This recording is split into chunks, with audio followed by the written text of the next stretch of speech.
Well, again, I'm sure there's not a lot you can say. We're in the same situation. You guys just play another splendid game. Keep it rolling.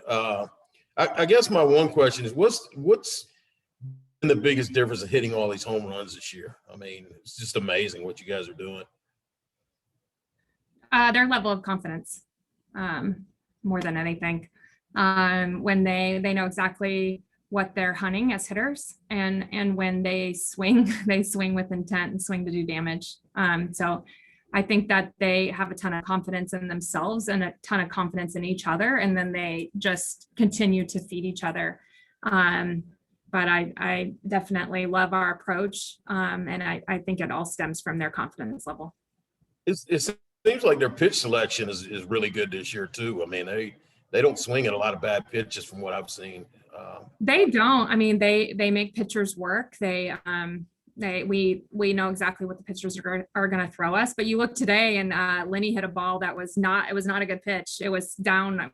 I don't even know where it was, between her knee and her ankle, and she put that out because she swings with intent on. So when you make those mistakes and you swing at a pitch that you wouldn't typically swing at, she still has the ability to hit it hard. And it was an interesting moment because after her home run, I was watching. Dickerson's an incredible pitcher, and she's thrown some really great games against us. And she looked over at her coaches in the dugout, and she's like, I don't know what to throw.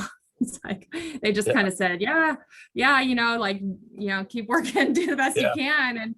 And even after, I was talking to their coaches, and she was like, man, I threw a heck of a game, and you guys just hit some really good pitches. And I think that's the difference is they're hitting pitchers' pitches. They're hitting, they just are swinging really confidently, to where it's not necessarily a perfect pitch, but it's a perfect pitch for them to swing at. I mean, as a coach, do you fear a letdown at some point coming off this high, or do you just approach it going forward? And how do you keep it going? It's going to happen, but it's going to happen. I mean, this game has highs and lows. And the thing is, we have so many offensive tools that when someone has a low, someone has a high.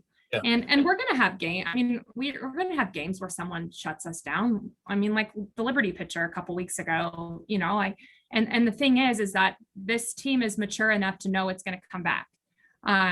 Mature enough to look and say, tip her hat to that pitcher. She had a great game. And then we move on to the next game. And so that's the thing. Yeah, we're going to have some lows throughout the course of the season. We're going to still have some big highs. Yeah. But the thing is, when one or two are down, there's another one or two or three to pick them up. And that's what's been so impressive with this team.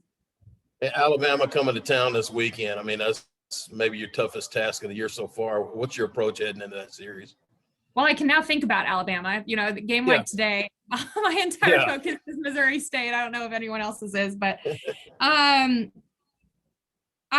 going to be a huge battle, just like every SEC game. We have a ton of respect for every opponent in conference, and I don't think there's any more that we have for Alabama than we have for every other opponent that's in the other dugout. So I think for us, it's studying what they do and then studying what our approach is to that and staying within ourselves and what we've done so well all year.